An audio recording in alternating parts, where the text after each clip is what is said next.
अगदी दूरची शाळा, जवळची शाळा, सोयीची शाळा, गैरसोयीची शाळा असा मी कोणत्याही मनामध्ये भेदभाव न करता जी शाळा मिळेल त्या शाळेमध्ये इमाने इतबारे प्रामाणिकपणे विद्यार्थ्यांची जडणघडण करण्यामध्ये स्वतःला झोकून देऊन काम करत गेलो, काम करत राहिलो आणि त्यातूनच पहिल्यांदा माझा कासेगाव शिक्षण संस्थेनं 100% निकाल सातत्यानं विषयाचा लागत गेला म्हणून संस्थेतील अनेक शिक्षकांचे सत्कार केले गेले, पुरस्कार दिले गेले. तत्कालीन शिक्षण मंत्री रामकृष्ण मोरे, संत तुकारामांचे वंशज, त्यांच्या हस्ते पहिला माझा एक चांगला शिक्षक म्हणून सन्मान करण्यात आला. तो माझ्या जीवनातला खूप आनंदाचा, समाधानाचा क्षण आहे. जरूर इथं माझ्या छोट्याशा नातवाचं उदाहरण देईल. त्याच्या आजीनं आंघोळ घालताना त्याला विचारलं की दादा तू कोण होणार? त्या छोट्याशा माझ्या नातवानं उत्तर दिलं, मी माणूस होणार. शिक्षक म्हणून मला त्यानं दिलेलं ते उत्तर खूप पावलं.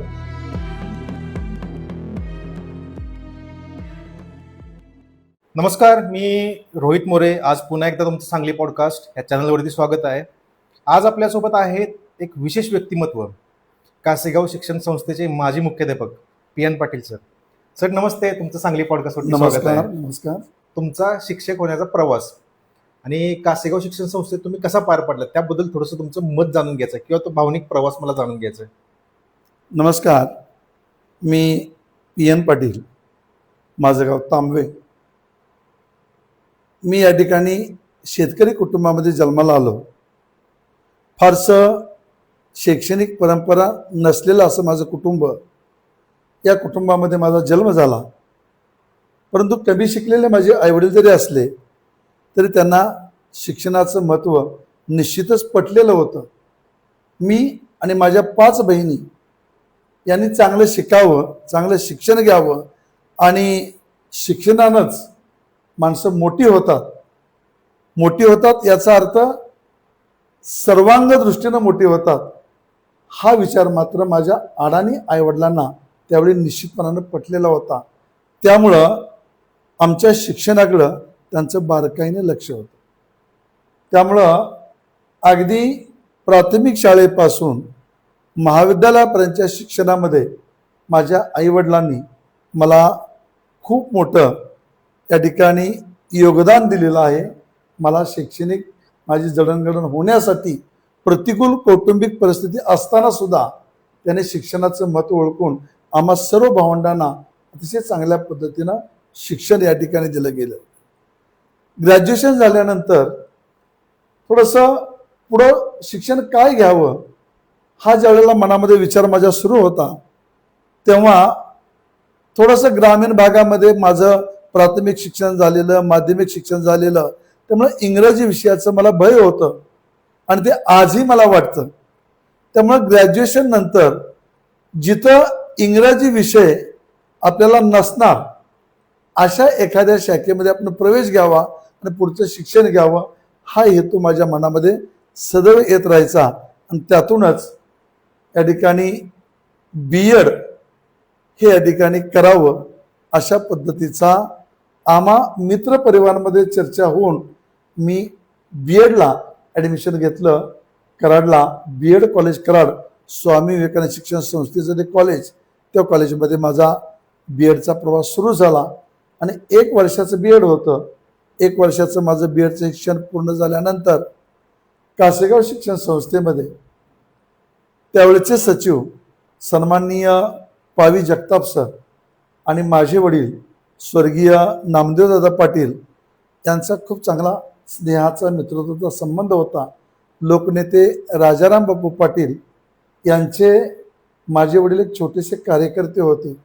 त्यावेळच्या काळात ते वाळवा तालुका पंचायत समितीचे सदस्य म्हणून 12-13 वर्ष त्यांनी काम केलं. म्हणजे बापूंच्या राजकारणाशी, समाजकारणाशी, अर्थकारणाशी माझ्या कुटुंबाची नाळ जोडत गेली आणि त्यातूनच कासेगाव शिक्षण संस्थेमध्ये शिक्षक म्हणून काम करण्याची संधी मला प्राप्त होत गेली.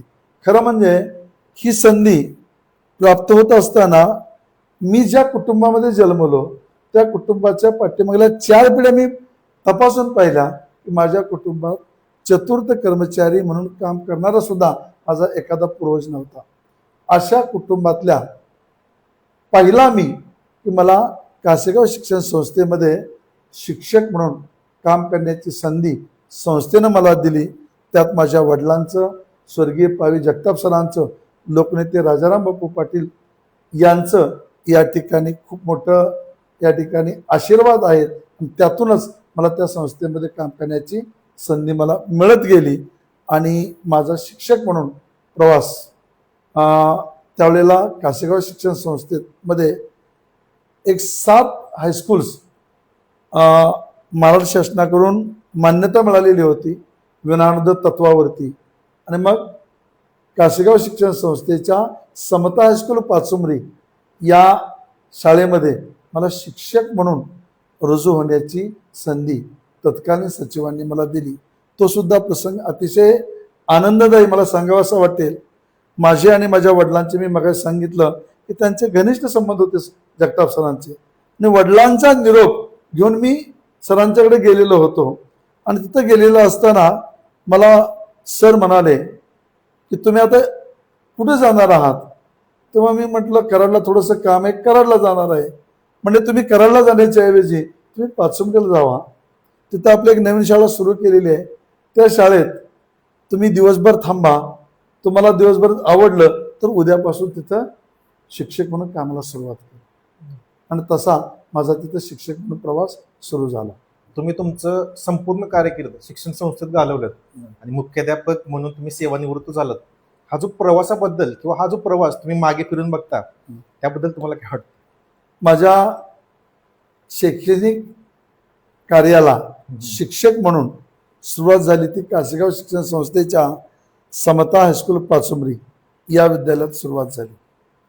या विद्यालयाचं थोडंसं नवीन शाळा, विद्यार्थी संख्या कमी, इमारतीची कमतरता, सह्याद्रीच्या कड्या कपारीतलं दुर्गम भागातलं हे गाव, तिथं मला काम करण्याची संधी मिळाली.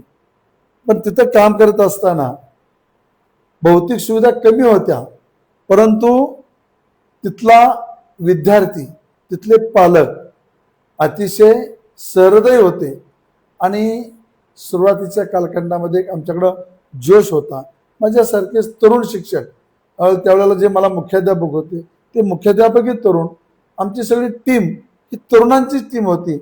आणि अगदी अभ्यासिका घेणं, सकाळी लवकर येऊन सकाळचे जादा तास घेणं, हा या ठिकाणी उपक्रम आमचा तिथं सुरू होत गेला.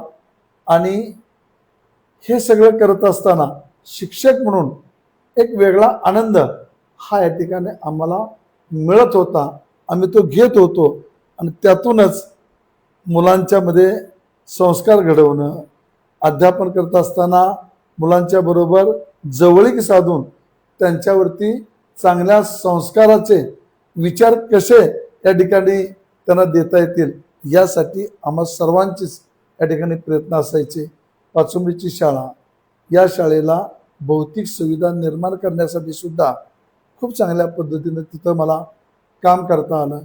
त्या शाळेला या ठिकाणी जवळजवळ 2.5-3 एकर जमिनीचं क्षेत्र या ठिकाणी मोफत उपलब्ध करून देण्याचं भाग्य मला त्या ठिकाणी लाभलं. आणि ती शाळा नंतर त्या जागेवरती मोठी संस्थेने इमारत बांधली. त्या नवीन बांधलेल्या इमारतीमध्ये सुद्धा मला काम करण्याची संधी तिथं मिळाली.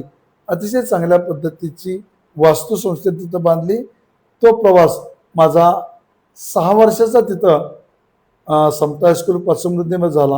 आणि तिथून माझी बदली संस्थेच्या ध्येयधोरणानुसार इस्लामपूरला कन्याशाळा इस्लामपूर या शाळेमध्ये झाली. मुलींची शाळा होती आणि त्या मुलींच्या शाळेमध्ये माझी बदली झाली. तिथंही या ठिकाणी झोकून देऊन मी काम करत गेलो. अशा संस्थेच्या वेगवेगळ्या शाखांमध्ये मग अगदी त्यामध्ये माझ्या गावची कैलासवासी पांडुरंग सखाराम पाटील विद्यालय तांबवे या गावच्या शाळेमध्ये सुद्धा मला काम करण्याची संधी मिळाली. की ज्या शाळेमध्ये मी विद्यार्थी म्हणून शिक्षण घेतलं त्या शाळेमध्ये शिक्षक म्हणून काम करण्याची मला संधी मिळाली.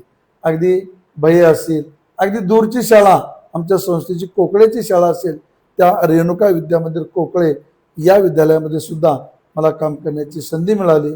अगदी दूरची शाळा, जवळची शाळा, सोयीची शाळा, गैरसोयीची शाळा असा मी कोणत्याही मनामध्ये भेदभाव न करता जी शाळा मिळेल त्या शाळेमध्ये इमाने इतबारे प्रामाणिकपणे विद्यार्थ्यांची जडणघडण करण्यामध्ये स्वतःला झोकून देऊन काम करत गेलो, काम करत राहिलो आणि त्यातूनच पहिल्यांदा माझा कासेगाव शिक्षण संस्थेनं 100% निकाल सातत्यानं विषयाचा लागत गेला म्हणून संस्थेतील अनेक शिक्षकांचे सत्कार केले गेले, पुरस्कार दिले गेले. तत्कालीन शिक्षण मंत्री रामकृष्ण मोरे, संत तुकारामांचे वंशज, त्यांच्या हस्ते पहिला माझा एक चांगला शिक्षक म्हणून सन्मान करण्यात आला. तो माझ्या जीवनातला खूप आनंदाचा, समाधानाचा क्षण आहे. आणि त्यानंतर सुद्धा मला अनेक शैक्षणिक क्षेत्रातले, सामाजिक क्षेत्रातले पुरस्कार मिळत गेले, पण माझ्या जीवनातला तो पहिला पुरस्कार अविस्मरणीय आणि संस्थेनंच शाबासकीची थाप टाकलेला तो पुरस्कार माझ्या जीवनामध्ये खूपच महत्त्वाचा मला वाटतो. जवळजवळ 34 वर्षाच्या माझ्या शैक्षणिक कार्यामध्ये मी या ठिकाणी जे कार्य करत गेलो त्यामध्ये 8वी 9वी 10वीच्या वर्गामध्येच माझं अध्यापन असायचं. विशेषतः मराठी आणि भूगोल या विषयाचं मी मार्गदर्शन करत राहायचा. 34 वर्षाच्या माझ्या सेवेमध्ये एकही विद्यार्थी बोर्डाच्या परीक्षेत कधी नापास झालाच नाही. 100% सातत्यानं माझा निकाल असायचा. याशिवाय मला इथं आवर्जून सांगावं असं वाटतं की लाल बहादूर शास्त्री विद्यालय बहे या विद्यालयामध्ये मी कार्यरत असताना या विद्यालयाची विद्यार्थिनी, माझी विद्यार्थिनी श्रेया श्रीराम हुबाले नावाची विद्यार्थिनी, तिनं मराठी विषयामध्ये 98 गुण प्राप्त केले आणि त्यामुळं कोल्हापूर विभागीय बोर्डानं तिला 2,500 रुपयाचं बक्षीस दिलं. तिचा आणि माझा बोर्डानं सन्मान केला. हा माझ्या जीवनातला अतिशय आनंदाचा क्षण आहे असं या ठिकाणी मला वाटतं. आणि शिक्षक म्हणून काम करण्याची मला संधी मिळाली, हे माझ्या जीवनातलं खूप कृतार्थतेचा भाग आहे असं मला स्वतःला वाटतं. आता पुढचा प्रश्न असा आहे की आजच्या विद्यार्थ्यांना कल्पना पण नसेल की बाबा पूर्वी शाळा कशा होत्या. मला तो फरक जाणून घ्यायचा आहे बाबा, तुमच्या काळात म्हणजे 25-30 वर्षापूर्वी शाळा कशा होत्यात आणि आजच्या शाळा कशा आहेत, तुमच्याकडनं जाणून घ्यायचं आहे. सर, 1991ची माझी अपॉइंटमेंट आहे, नेमणूक आहे. ज्यावेळेला मला नेमणूक पत्र माझ्या हातामध्ये आलं तेव्हा मला माझ्या गुरुजनांची आठवण झाली, ज्यांनी माझ्या शिक्षणाचा श्रीगणेश केला. त्या प्राथमिक शाळेतले माझे गुरुजी स्वर्गीय नागेश बापूजी पवार आणि स्वर्गीय मंदाकिनी नागेश पवार या पती पत्नींनी मला प्राथमिक शाळेमध्ये माझ्या शिक्षणाचा श्रीगणेशा 4थीपर्यंत माझी जडणघडण त्यांनीच केली. मला स्वतःला अंतकरणापासून असं वाटलं की आपण शिक्षक म्हणून शाळेमध्ये रुजू होण्याच्या अगोदर आपण त्यांच्या चरणी नतमस्तक व्हावं आणि आपण आपल्या शैक्षणिक क्षेत्राला सुरुवात करावी. म्हणून त्यांना भेटायला सायंकाळच्या वेळी त्यांच्या घरी गेलो. त्यांना मी सांगितलं तेव्हा त्यांनी ज्यावेळेला विचार मांडला, विशेषतः मॅडम मला म्हटल्या की पांडुरंगा, तुम्ही शिक्षक झालात, ही वार्ता ऐकून खूप मनाला आनंद होतो, परंतु आज तुम्ही शिक्षक म्हणून कार्य करत असताना अनेक अडचणींना तुम्हाला सामोरं जावं लागेल. पूर्वीच्या काळी शिक्षण पद्धतीच अशी होती की छडी वाजे छमछम, विद्या येई घमघम. आमच्या काळात तुम्हाला आम्ही किती जरी शिक्षा केली, किती जरी मारलं, तरी घरातून कोणी पालक विचारला येत नव्हते. असा तो आमच्या नोकरीचा काळ होता. आता काळ बदललेला आहे, कायदे शिक्षणाचे बदललेले आहेत. विद्यार्थ्यांना शिक्षा करायची नाही, त्यांच्या मनाला वेदना होतील असं बोलायचंही नाही. अशा कालखंडामध्ये तुम्ही शिक्षक म्हणून काम करायला सुरुवात करता आहात. या सगळ्या गोष्टीचं तुम्ही विचार करा आणि मुलांना घडवण्याचं कार्य, पवित्र कार्य करण्याची संधी तुम्हाला मिळाली. तुम्हाला आमचे आशीर्वाद आहेत. तुमची उत्तरोत्तर प्रगती होत जावो अशा पद्धतीचा त्यांचा तो विचार मी ऐकला आणि तेव्हापासून मी माझ्या शैक्षणिक क्षेत्रामध्ये शिक्षक म्हणून काम करत असताना मुलांना योग्य वेळेला शिक्षा करणं गरजेचं आहे तेव्हा शिक्षाही करत गेलो. जेव्हा त्याच्या पाठीवरनं हात फिरवणं गरजेचं आहे तेव्हा पाठीवर हातही फिरवत गेलो. या दोन्ही गोष्टीचा अवलंब मी करत गेलो. त्यामुळं मुलांच्या मध्ये मी सदैव प्रिय शिक्षक म्हणून जवळजवळ 34 वर्ष मी राहत गेलो. तुम्हाला सांगायला मला आवडेल मी वाटेगावला शिक्षक म्हणून कार्य करत होतो. त्यावेळेला माझ्या कुटुंबाची माहिती असणारे मुख्याध्यापक भाटोड्याचे अवताडे सर होते आणि त्यांनी ज्या वेळेला मी त्या वाटेगावच्या शाळेमध्ये गेल्यानंतर मला बोलवून घेतलं आणि म्हटले तुम्ही 10वी ब चे वर्ग शिक्षक व्हायचे. आणि मी त्यांना विचारलं ही कुठल्या काळाची गोष्ट आहे नेमकी, म्हणजे वर्ष किती होते? सर्वसाधारणपणे 2007चा कालखंड होता. तो अवताडे सर मला म्हटले तुम्ही 10वी ब च्या वर्गाचे वर्ग शिक्षक व्हायचे. मी म्हटलं सर अ नाही, क नाही, ड नाही, बच का? ते मला म्हटले मी बोलण्यापेक्षा तुम्ही वर्गात गेले की हळूहळू तुम्हाला समजेल. नवीनच माझी बदली झालेली, मी वर्गात गेलो तर विद्यार्थ्यांची संख्या फारच कमी होती आणि पटावरती मात्र संख्या भरपूर होती. मी थोडंसं आठवड्यावर जे विद्यार्थी काल गैरहजर होते आज आले त्यांना मी शिक्षा करायचो. दुसऱ्या दिवशी ते विद्यार्थी यायचे पण नाहीत. म्हणजे विद्यार्थ्यांची संख्या वर्गात वाढण्यापेक्षा कमीच होत राहिली. मग स्वतःच मी माझ्यामध्ये बदल केला आणि मी सकाळी शाळेला लवकर यायला लागलो. जी मुलं काल शाळेमध्ये नव्हती त्यांच्या घरी जायला लागलो. घरी जायचं, त्यांना हात जोडून नमस्कार करायचा आणि अहो शाळेला न्यायला तुम्हाला आलोय चला असं एकेरी न बोलता आवाजावं बोलायचं. म्हणजे मला सवयच आहे, विद्यार्थी असो लहान असो किंवा मोठा असो, मला सहसा मी व्यक्तीशी बोलताना आरतुरून नाहीच बोलत. आणि मग हे सगळं कोणतरी पालक बघायचे, कोणतरी समाजातला एखादा घटक बघायचा आणि मग त्या पोराला म्हणायचे, विद्यार्थ्याला माझ्या म्हणायचे अरे गुरुजी आले तुला न्यायला. त्याला माझ्या कुटुंबाचे बॅकग्राऊंड माहीत असायचं. तुला हात जोडून नमस्कार करतायत, तांब्याचे ते पाटील आहेत हा तरी सुद्धा तुझ्या घरी तुला नमस्कार करतायत आणि शाळेला चल म्हणतायत. ते पोराला भारावलेलं वाटायचं आणि ते पोरग माझ्याशी जोडलं जायचं. अहो सर असं झालं परत त्या 10वी ब च्या वर्गामध्ये एकही विद्यार्थी गैरहजर राहायचा नाही. उलट रविवारच्या दिवशी सुद्धा ती मुलं म्हणायची की सर तुम्ही आमच्या अभ्यासिका घेत चला, तुम्ही येत चला, तुम्ही असल्याशिवाय आम्हाला करमत नाही. असा त्यांचा माझा परत स्नेह ऋणानुबंध जुळत गेला. असं या ठिकाणी काही वेळेला कठोर व्हावं लागतं का तर निश्चित, आणि काही वेळेला मृदू व्हावं लागतं तर निश्चित. या दोन्ही गोष्टींचा समन्वय साधून जर आपण कार्य करत गेलो तर निश्चितपणानं मुलं आपल्या जवळ येतात, आपल्या अवतीभोवती राहतात. तुम्हाला विशेष वाटेल कोकळ्याची शाळा इथून 110 किलोमीटर अंतरावरती आहे. मी 31 मे 2024 सेवानिवृत्त झालो. कोकळ्यावरून माझे विद्यार्थी जवळजवळ 30 ते 35 विद्यार्थी 4 बोलुरे गाड्या घेऊन माझ्या सेवानिवृत्तीच्या कार्यक्रमाला कासेगावमध्ये हजर होते. हे आपण करण्यावरती राहतं. त्या शाळेमध्ये ज्यावेळेला मी गेलो त्यावेळेला मी बघितलं, प्रार्थनेला मी फिरायचो, त्या प्रार्थनेला उभा असणाऱ्या मुलांमुलींमध्ये एक 17-18 मुलं अशी मला अनवाणी पायानं उभा राहिलेली दिसायची. मी 8 दिवस ती पाहिलं, बघितलं की ही मुलं अनवाणी पायाने येतात.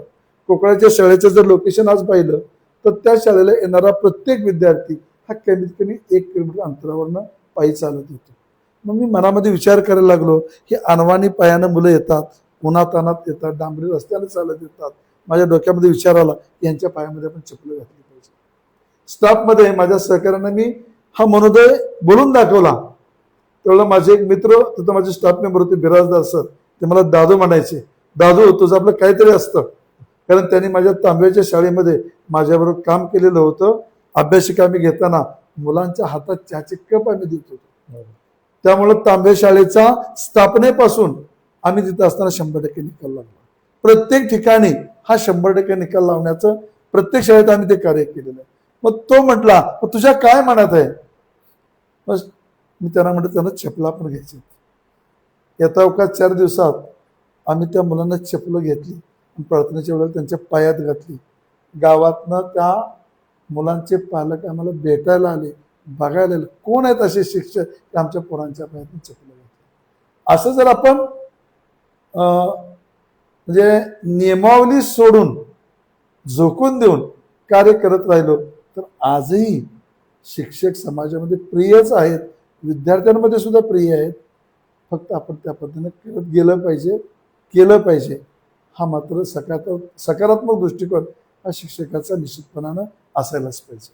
तुम्ही आता बोललात की शिक्षक प्रिय आज कसे आहेत तुम्ही सांगितलं, पण प्रत्यक्षात आजची वास्तविकता जेव्हा आपण बघतो, पूर्वीच्या काळात शिक्षकाला एक मार्गदर्शक म्हणून बघितलं जायचं, एक पालकत्व म्हणून बघितलं जायचं. पण हे नातं आजच्या काळात कुठेतरी कमी होत चाललेलं आहे. ह्याच्याबद्दल तुमचं काय मत आहे? आजच्या काळातलं हे कमी होत चाललेलं आहे नातं, शिक्षकांचं नातं कमी होत चाललेलं आहे, शिक्षक आणि विद्यार्थी. सर, मला माझ्या कॉलेज जीवनाची आठवण येते या तुमच्या प्रश्नाचं उत्तर देताना. ज्यावेळेला मी विनोताई चव्हाण कॉलेज कराड या कॉलेजमध्ये शिकत होतो तेव्हा आम्हाला भूगोल हा विषय शिकवण्यासाठी डॉक्टर गोपणे म्हणून प्राध्यापक होते. ते नेहमी इथलं बटन लावायचे, वरचं बटन लावलेलं त्यांचं असायचं. आणि त्यांचं व्यक्तिमत्व असं होतं शांत संयमी असून. त्यांचं इथलं बटन लावण्याची जी सवय आहे ती मला भावत गेली आणि मी स्वतः इथलं बटन लावायला सुरुवात केली. त्या 5वीच्या शाळेमध्ये काम करत असताना हे माझं इथलं बटन लावलेलं तिथल्या मुलींनी त्याचं अनुकरण केलं. मुली सुद्धा इथलं बटन लावायला लागल्या. जर शिक्षक जर छानपैकी कार्य करत असेल तर मुलं त्याचं अनुकरण करत असतात. डॉक्टर गोपणे हे माझ्या दृष्टीनं माझ्या शैक्षणिक जीवनातलं आदर्श व्यक्तिमत्व, त्या व्यक्तिमत्वातलं हे मी पैलू पाहिले, मी स्वीकारले आणि माझ्या विद्यार्थ्यांनी ते स्वीकारले. ही अशा पद्धतीनं संस्काराची जडणघडण विद्यार्थ्यांमध्ये होत राहते, मुलं घेत राहतात. या ठिकाणी डॉक्टर गोपणे असतील किंवा त्यानंतरचे मला शिकवणारे शिक्षक असतील, त्यांनी अशा पद्धतीनं जडणघडण करण्याच्या दृष्टीनं खूप मोलाचं असं आमच्यावरती संस्कार करण्याचे प्रयत्न त्याने केले. त्यामुळे आम्ही हे घडत गेलो. आता पुढचा प्रश्न, आता हल्लीच्या काळात जेव्हा आपण बघतो तर शाळेचं प्रायव्हेटायझेशन वाढत चाललेलं आहे आणि जिल्हा परिषदेची शाळा कुठेतरी बंद होत चालल्यात किंवा पट कमी होत चाललाय. ह्याबद्दल तुमचं काय मत आहे? काय तुम्ही संदेश द्याल बाबा, प्रायव्हेटायझेशन का आपण सरकारी शाळेकडे वळलं पाहिजे, जिल्हा परिषदकडे? या प्रश्नामध्ये सर मला असं वाटतं की फार मोठा शैक्षणिक क्षेत्रामध्ये झालेला हा मोठा बदल आहे. बदल या अर्थानं की पूर्वीच्या काळी ग्रामीण भागामध्ये तसंच शहरी भागामध्ये सुद्धा शिक्षणाच्या सुविधा फार अत्यल्प असायच्या. आज शैक्षणिक सुविधा खूप मोठ्या झालेल्या आहेत, खूप मोठा बदल झालेला आहे. पूर्वीच्या काळी ग्रामीण भागामध्ये शाळा नगण्य असायची, आता गल्लीबोळामध्ये सगळ्या शाळा झालेल्या आहेत. अशा स्थितीमध्ये या ठिकाणी हे शैक्षणिक जडणघडण होत असताना विद्यार्थी प्रिय शाळा, शिक्षक प्रिय शाळा, पालक प्रिय शाळा, समाजप्रिय शाळा अशा होताना आपल्याला कमी दिसत आहेत. याचं कारण काय असेल तर प्राथमिक शाळा, तिथं असणाऱ्या भौतिक सुविधा, तिथं असणाऱ्या शिक्षणाची पद्धती आणि खाजगी शाळांमध्ये दिलं जाणारं शिक्षण, तिथं असणाऱ्या भौतिक सुविधा यांच्यामध्ये जर आपण विचार करत गेलो तर फार मोठी तफावत पडलेली दिसते. आणि त्यामुळं प्राथमिक शाळा ह्या ऱ्हास होत गेल्या. प्राथमिक शाळांचं महत्त्व कमी होत गेलं का, तर त्याची कारणं अनेक आहेत. पण खाजगी शाळा वाढत गेल्या. या खाजगी शाळा वाढण्याचं कारण काय, तर प्राथमिक शाळांमध्ये, जिल्हा परिषद शाळांमध्ये ज्या पद्धतीने दर्जेदार शिक्षण दिलं जायला पाहिजे किंवा भौतिक सुविधा विद्यार्थ्यांसाठी उपलब्ध केल्या जायला पाहिजेत किंवा शिक्षक अगदी शिक्षकांची सुद्धा कमतरता त्या ठिकाणी आपल्याला पाहायला मिळते. मग अशा वेळेला या प्राथमिक शाळा या हळूहळू त्यांचं महत्त्व कमी होत गेलं आणि त्यामुळंच खाजगी क्षेत्रातल्या शाळा याला शासनही जबाबदार आहे. शासनानं खाजगी शाळांना मान्यता दिल्या, त्यामुळं शाळांच्या संख्या वाढत गेल्या, विद्यार्थी संख्या कमी होत गेली, त्यामुळं विद्यार्थ्यांची ओढाओढ यात शैक्षणिक महत्त्व कमी होत गेलं. पद टिकवणं यासाठी शिक्षक या ठिकाणी धडपडत राहिला, त्यामुळे शैक्षणिक गुणवत्ता कमी होत गेली. त्यामुळे या खाजगी शाळांचं पेव हे या ठिकाणी वाढत गेलं. ते सर्वसामान्य समाजाला परवडणारं आहे असं नाहीये. यासाठी माझ्या मते जिल्हा परिषदेच्या शाळा टिकल्या पाहिजेत, राहिल्या पाहिजेत. आजकाल मी आशावादी आहे, कारण जिल्हा परिषदेच्या शाळांमध्ये काम करणारी जी टी परीक्षा पास होऊन येणारी जी तरुणाई आहे, ती तरुणाई मात्र या शाळा वाचवण्याच्या दृष्टीनं सक्षमपणे काम करतायत. हा आमूलाग्र बदल आहे असं मला स्वतःला वाटतं. आता पूर्वीच्या काळात जेव्हा आपण बघतो तर शिस्त आणि संस्कार हा. याला खूप जास्त महत्त्व दिलं जात होतं. पण आज जेव्हा शाळा बघतो हे कुठेतरी विलुप्त होत चाललंय. याच्याबद्दल तुमचं काय मत आहे? सर, तुमचा हा प्रश्न अतिशय सुंदर आणि आजच्या काळात महत्वाचा आहे. कारण मी सुरुवातीला म्हटलं की छडी वाजे छमछम विद्या एक गमगम हा कालखंड होता. पाचुंबरीच्या शाळेचं उदाहरण मी देतो. त्यावेळेला मी शाळेला जीप घेऊन शाळेला जायचो बऱ्याच वेळेला. तर ते शाळेला जायचा मार्ग असा होता, एक विशिष्ट टर्न होता. त्या टर्नवरून माझी जीप ओळली शाळेकडं की त्या शाळेच्या पुढे एक स्टेज होतं, कट्टा होता, पार होता. त्या पारावरती बसलेले पालक सुद्धा आपल्या पायातलं चप्पल घालायचे आणि शाळेचा परिसर सोडून निघून जायचे. विद्यार्थ्यांचा विषय सोडा, पण पालक सुद्धा तिथं थांबायचे नाही. म्हणजे एवढी आदरयुक्त भीती पालकांच्या मध्ये सुद्धा शिक्षकाची होती. सकाळी माझा 5:45 शनिवारी तास असायचा.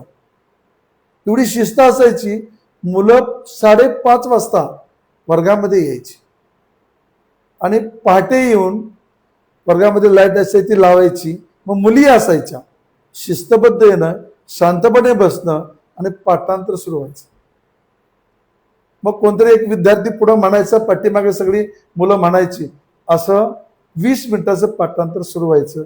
5:45 सुरू झालं की मी 6 किंवा 6:05 पर्यंत मी शाळेत पोचायचो. अगदी शिस्तबद्ध सुरू असायचं.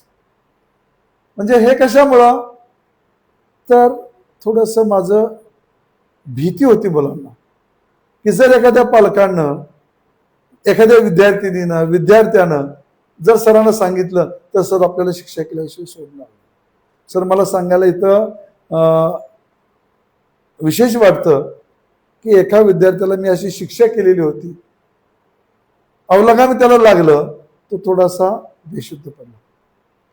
तर त्याचे पालक तिथं आले, सर त्याला अजून हाणा, तो घडलाच पाहिजे, बिघडला नाही पाहिजे, ही जबाबदारी तुमची आहे, असे म्हणणारे पालकही होते. त्यामुळं आजही, म्हणजे परवाच 4 दिवसापूर्वी पोलीस डिपार्टमेंटमध्ये चांगल्या पोस्टवरती काम करणारे 2 माझे विद्यार्थी, एक बँकेमध्ये काम करणारा विद्यार्थी आणि एक शिक्षक झालेला विद्यार्थी मला भेटायला आलेले. ते म्हणले, सर तुमचा मार जर आम्ही खाल्ला नसता, तुम्ही 1 वर्षासाठी पेटेला आला, तुम्ही 1 वर्ष त्या आला नसता, आम्ही 10वीला होतो तेव्हा, तर आम्ही हे घडलो नसतो. ते प्रामाणिकपणे त्यांनी बोलून दाखवलं आणि माझ्याबद्दल त्याने आदर व्यक्त केला. कितीतरी वर्षानं ते मला मुलं भेटायला आले. म्हणजे हे आजही आहे, नाही असं नाही. फक्त तो शिक्षक स्वतःला जपून देऊन किती करतो. मुलं कुणाचाही मार खात नाहीत. पालक सुद्धा कुठल्याही शिक्षकाचा मार खाणारा आपला मुलगा पसंत करत नाहीत. जो शिक्षक मुलांवरती तेवढंच प्रेम करतो, त्याच शिक्षकाचा मुलं आजही मार खाऊ शकतात, खातात, आणि पालक सुद्धा तेवढ्याच त्या दृष्टीने त्या शिक्षकाबद्दल सहानुभूती व्यक्त करत असतात. यासाठी माझं स्वतःचं असं मत आहे, शिक्षक हा घटकच महत्वाचा. शिक्षकानं त्या आपल्या कार्याला किती न्याय दिलाय हा विषय महत्वाचा. थोडासा मी धार्मिक वृत्तीचा माणूस आहे. पिढ्या घडवण्याचं कार्य आहे आणि हे कार्य जर मी इमाने इतबारे नाही केलं तर पिढ्या बर्बाद करण्याचं कार्य आहे. मग जर मी असं बर्बाद होण्याचं कार्य करायला लागलो तर माझ्या कुटुंबातल्या पुढच्या पिढ्या तरी कशा चांगल्या घडतील, घडणारच नाहीत. हा कुठेतरी अंतर्मनाला विचार करून प्रत्येक शिक्षकानं कार्य करत गेला तर खूप चांगल्या पद्धतीनं आजही या क्षेत्रामध्ये आनंद घेता येतो, आनंद देता येतो. जसं केशवसूत म्हणतात, स्वानंदासाठी लिहा, बरोबर. पैशासाठी नाही. तसं स्वानंदासाठी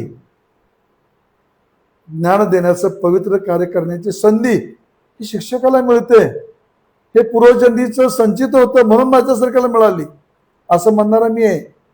मग त्याचा जर वापर मी योग्य पद्धतीने केला तर त्यात खूप मोठा आनंद आहे.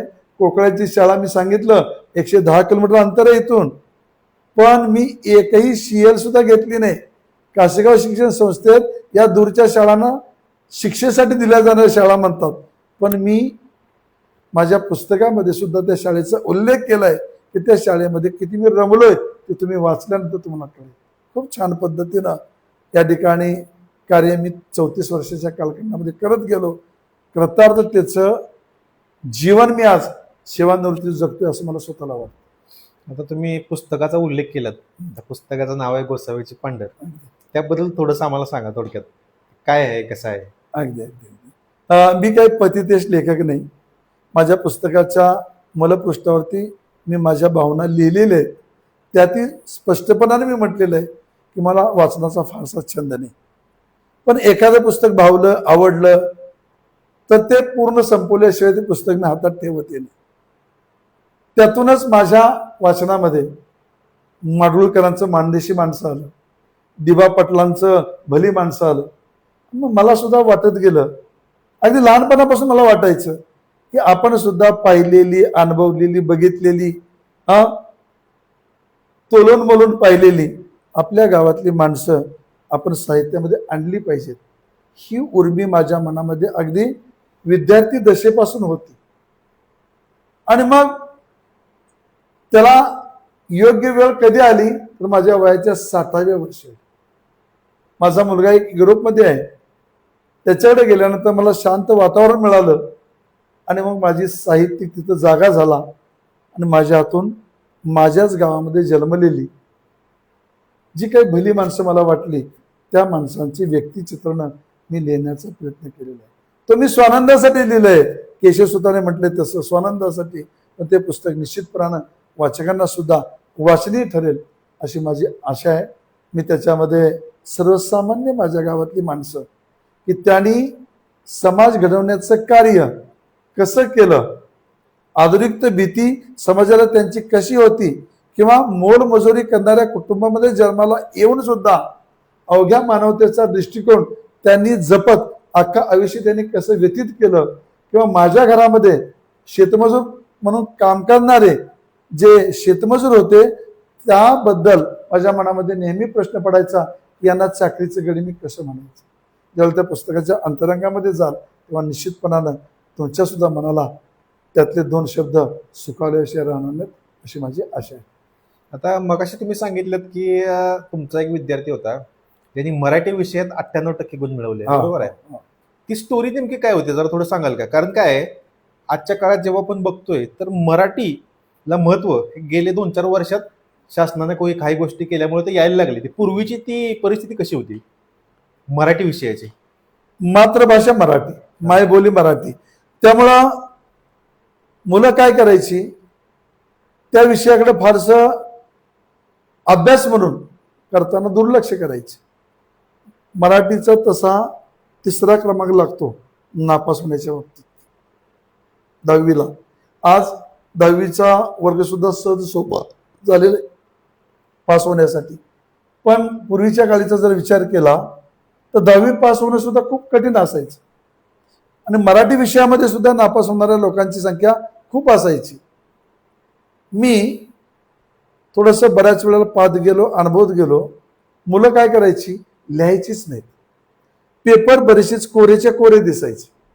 मग मुलांना मी सांगत गेलो, अरे तुमच्या मनात आहे ना ते लिहित जा, प्रश्न वाचा, निबंध आहे, आणि निबंधाला काय लिहायचंय आपण त्या ठिकाणी स्वतःला समजायचं आणि ते लिहित जायचं. लिहिणं खूप महत्वाचं, कोऱ्या पानाला मार्क मिळत नाहीत. सुरुवातीचा माझा हा उद्देश होता की न लिहिणाऱ्या विद्यार्थ्याला लिहितं करायचं. तो लिहिता झाला की मग त्याच्यामध्ये आपोआप सुधारणा होत जातात, तो करत जातो. आणि मग लिहितं करण्याचा हा माझा पहिला उद्देश असा होत गेला की त्यामुळं मी मगाशी सांगितल्या पद्धतीनं मुलांना मी लिहितं करीत गेलो, म्हणून 34 वर्षाच्या माझ्या सेवेमध्ये एकही विद्यार्थी नापास झाला नाही.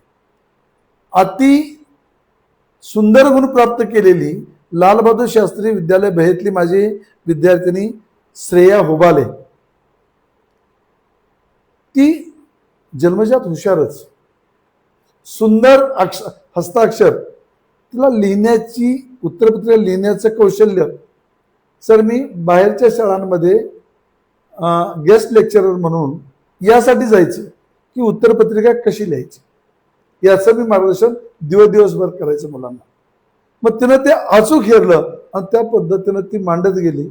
आणि तिनं म्हणजे माझ्या 34 वर्षाच्या नोकरीमध्ये अनेक विद्यार्थ्यांनी 95च्या पुढे गेली, पण हायेस्ट आकडा किती 98चा झाला. बोर्डानं तिचा सन्मान केला, माझाही केला, तिला 2,500 रुपयाचं बक्षीस दिलं. तिचं अक्षर सुंदर होतं, उत्तरपत्रिका लेखनाची पद्धती त्याची चांगली होती, त्यामुळे ते तिला गुण प्राप्त होत गेले. आता आजचा जो काळ आपण बघतो बाबा, आजचा काळ आहे स्पर्धेचा काळ आहे. 10वीचे विद्यार्थी असतील, 12वीचे विद्यार्थी असतील, तुम्हाला जर एखादा संदेश त्यांना द्यायचा असेल तर तो काय असेल?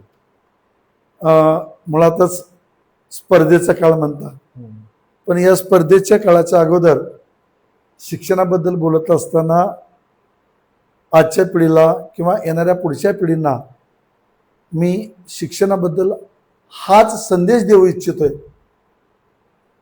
की शिक्षणाचा हेतू हा पहिला जो आहे तो संस्कारासाठी शिक्षण.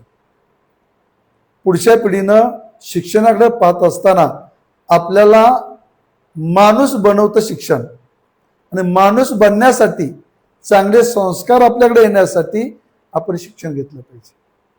त्यानंतर पुढचा शिक्षणाचा दुसरा हेतू आहे तो आपलं चरितार्थाचा मार्ग मिळवून देणारं शिक्षण. आजच्या स्पर्धेच्या युगात मार्कांना महत्व आहे. ती मार्क मिळवण्यासाठी आजची पिढी जीवाचं रान करते, खूप कष्ट घेते. त्यामुळं या पिढीला संस्काराचा अभाव आहे, संस्काराचा अभाव आहे. मी जरूर इथं माझ्या छोट्याशा नातवाचं उदाहरण देईन. त्याच्या आजीनं आंघोळ घालताना त्याला विचारलं की दादा तू कोण होणार? त्या छोट्याशा माझ्या नातवानं उत्तर दिलं, मी माणूस होणार. शिक्षक म्हणून मला त्यानं दिलेलं ते उत्तर खूप भावलं. आज प्रत्येक येणाऱ्या पिढीनं शिक्षण हे माणूस बनण्यासाठी घ्यायला पाहिजे. एक वेळ तुम्ही माणूस बनला ना तर बाकीच्या सर्व गोष्टी आपोआपच प्राप्त होतात. जगायला कितपत लागतं, किती लागतं हे कोरोनानं आपल्या सर्वांना माहीत करून दिलेलं आहे. आणि आजकालचा म्हणजे पाश्चात्य संस्कृतीचा प्रभावही आज आपल्या संस्कृतीपुरती होत चाललेला आहे. या सगळ्या गोष्टीचा विचार करत असताना, पाश्चात्य संस्कृतीचा अवलोकन करत असताना अंध अनुकरण करू नये असं प्रामाणिकपणे मी सांगेन. कारण युरोपमधले पाश्चात्य देशामध्ये मी स्वतः फिरलोय, तिथं मी पाहिलं, बघितलं, तिथं अनेक पाश्चिमात्य देशातले लोक भारतीय संस्कृतीचा स्वीकार करतायत आणि आपण अंध अनुकरण करतोय त्यांचे नको असलेले काही घटक आपण आपल्या आचरणामध्ये आणतोय. हे मी भारत आणि पाश्चिमात्य देशामध्ये जाऊन पाहिलं, बघितलं, अनुभवलं. तर मी या तुमच्या मुलाखतीच्या माध्यमातून येणाऱ्या तरुण पिढीला हा निश्चितपणानं संदेश देऊ इच्छितो. भारतीय संस्कृती ही जगामध्ये सर्वश्रेष्ठ संस्कृती आहे आणि या संस्कृतीचा आपण आदर राखला पाहिजे, सन्मान केला पाहिजे. आपल्या दैनंदिन जीवनामध्ये त्याचं प्रामाणिकपणे आचरण केलं पाहिजे. पुढच्या पिढीवरती चांगले संस्कार हे आपण आपल्या संस्कृतीतले कसे पुढं घेऊन जाता येतील हा विचार दिलाच पाहिजे. निश्चितपणानं हे करणं आजच्या पिढीचं कर्तव्य. आज याच उद्देशानं थोडंसं विषयांतर करून मी सांगतो की मी, माझे कुटुंबीय, माझे सर्व ग्रामस्थ तांबवे गावामध्ये नामदेव दादा प्रतिष्ठानच्या माध्यमातून समाज प्रबोधनाचं कार्य आम्ही हातामध्ये घेतलेलं आणि गेले 22 वर्ष झालं या मृदगंध व्याख्यानमालेच्या माध्यमातून तांबवे पंचक्रोशीमध्ये आम्ही समाज प्रबोधनासाठी महाराष्ट्रातील नामवंत वक्ते आणून समाज प्रबोधनाचं कार्य हे या ठिकाणी करतोय. हा एक संस्काराचाच भाग पुढच्या पिढ्यांना देण्याच्या दृष्टीनं असणारा आमचा हा छोटासा प्रयोग आहे. आणखी एक मला सांगावं असं वाटतं की आजकालची पिढी वाचनापासून दूर चाललेली. बरोबर. वाचाल तर वाचाल, लक्षात घ्या, आजकाल आपण मोबाईलचा अधिक वापर करतो. मोबाईलचं आजची तरुणाई म्हणते अहो तुम्ही पुस्तकं वाचताय पण आम्ही मोबाईल वाचतोय. पुस्तकच वाचली पाहिजेत या मताचा मी आहे. याचा अर्थ मोबाईलचा तुम्ही वापर करू नका असं नाही. मोबाईलचा जर आपण योग्य पद्धतीने वापर केला तर मोबाईल मधून सुद्धा खूप चांगल्या पद्धतीचं ज्ञान मिळतं. पण माझ्या माहितीप्रमाणे आपल्या दैनंदिन जीवनामध्ये जे समर्थांनी म्हटलेलं आहे, दिवसाकाठी काहीतरी वाचत जावे, काहीतरी लिहित जावे, हे आजच्या तरुणाईमध्ये नाहीये. मी या मुलाखतीच्या माध्यमातून अगदी नम्रपणानं आजच्या तरुणाईला सांगू इच्छितो, दिवसाकाठी किमान 4 पान आपण वाचत गेलं पाहिजे, एखादं पान लिहित गेलं पाहिजे. आणि ते लिहिलेलं भले प्रकाशित नाही झालं तर चालेल, पण आपल्या पुढच्या पिढीने वाचलं पाहिजे. तरच या ठिकाणी पाठीमागल्या पिढीने कशा पद्धतीनं आपल्या जीवनाची वाटचाल केली त्याचा आदर्श घेऊन आपल्या पुढच्या पिढींना वाटचाल करता येऊ शकेल, अन्यथा येणार नाही. यासाठी इतिहास महत्वाचा. बरोबर. इतिहास महत्वाचा. आपल्या कुटुंबाचा, आपल्या गावाचा, आपल्या जातीचा, धर्माचा, देशाचा, राष्ट्राचा इतिहास आपण हा वाचलाच पाहिजे, स्मरणात ठेवलाच पाहिजे आणि तो पुढच्या पिढीमध्ये हस्तांतरण केलाही पाहिजे. हा भाग खूप महत्वाचा. आता विद्यार्थ्यांना तुम्ही मार्गदर्शन केलेलंच आहे. आजच्या काळातल्या शिक्षकांना तुम्हाला जर संदेश द्यायचा असेल तर तो काय असेल? मला तर संदेश देण्याइतपत मी स्वतःला मोठा आहे असं मी समजणार नाही. पण मी मगाशी सांगितलं की आज TET परीक्षा पास होऊन जे शिक्षक ज्ञानदानाचं पवित्र कार्य करतात त्यात मला असं दिसतं, सर, अतिशय टॅलेंट ही तरुण शिक्षकांची पिढी आहे. आणि ती तरुण पिढी स्वतःचं आणि शाळेचं, विशेषतः प्राथमिक शाळांचं आणि स्वतःची नोकरी आणि शाळा टिकवण्यासाठी स्वतःला झोकून देऊन काम करते. मी अनेक शाळांमध्ये पाहतोय, बघतोय, वेळेचं, काळाचं बंधन न पाळता ही तरुण पिढी झोकून देऊन काम करते. हे उद्याच्या दृष्टीनं खूप चांगला मेसेज आहे असं मला वाटतं. खूप चांगला, खूप चांगला. आणि मग अशा सुंदर पद्धतीनं काम करणाऱ्या आजच्या तरुण शिक्षकांचा आदर्श, जे थोडेसे जुने शिक्षक आहेत, काम करतायत, आदर्श कुणाचा, छोट्याचा का मोठ्याचा महत्व नाही. खरोखरच आदर्श आहे ना, मग तो आदर्श छोट्याकडून घ्यायला काय बिघडतं किंवा मोठ्याकडून घ्यायला काय बिघडत नाही या मताचा मी आहे. आजच्या नवोदित शिक्षकांकडे असणारा हा गुण मला विशेष भावतो, जाणवतो. मी माझ्या गावच्या शाळेमधून पाहतो, आजूबाजूच्या शाळेमधून पाहतो की तरुणाई खूप चांगलं काम करते. म्हणून शाळा, प्राथमिक शाळा विशेषतः समाजामध्ये आज चांगल्या पद्धतीने यायला लागलेत आणि हे खूप चांगलं सकारात्मक शैक्षणिक चित्र मला दिसतं. हेच या ठिकाणी महत्त्वाचं आहे असं मला वाटतं. आणि हाच विचार शैक्षणिक क्षेत्रामध्ये काम करणाऱ्या प्रत्येक शिक्षकांना पिढ्या घडवण्याचं आपण काम करतोय, घडली पाहिजे, बिघडली नाही पाहिजे, यासाठी काम करायला पाहिजे. हा संदेश मी सर्वांना देऊ इच्छितो. आणि सर खूप खूप धन्यवाद आम्हाला तुमच्यासोबत मुलाखत घेण्याची संधी दिली. नाही, असं काही मी मोठं नाहीये. तुम्हीच मला समाजापुढं थोडंसं आणण्याचा प्रयत्न केला. माझ्या अंतःकरणातल्या भावना म्हणजे शिक्षणाविषयीच्या, साहित्याविषयीच्या आणि एकंदरीत आजची जी सामाजिक स्थिती आहे या सामाजिक स्थितीवरती मला बोलतं करण्याचा तुम्ही प्रयत्न केला.